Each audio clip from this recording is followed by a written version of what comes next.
ആ രൂപത്തിൽ നമ്മുടെ സ്വഭാവം മാറിക്കിട്ടും, ജീവിതത്തിൽ മാറ്റം വരും, ജനങ്ങൾക്കിടയിൽ അർഹമായ രൂപത്തിലുള്ള സ്ഥാനം ലഭിക്കും, സാമ്പത്തികമായി പുരോഗതി ലഭിക്കും.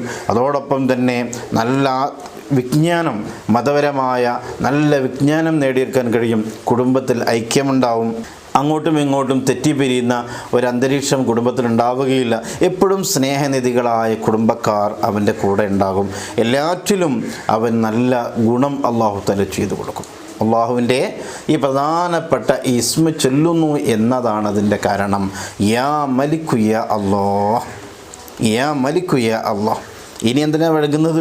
എല്ലാ ദിവസവും എല്ലാവരും ചെയ്യുക. ഈ പറഞ്ഞ രൂപത്തിൽ കുറഞ്ഞ സമയം മതിയല്ലോ. നമ്മൾ എന്തെല്ലാം കാര്യങ്ങൾ ഓരോ ദിവസം ചെയ്തു തീർക്കുന്നുണ്ട്, വെറുതെ സമയം കളയുന്നില്ലേ?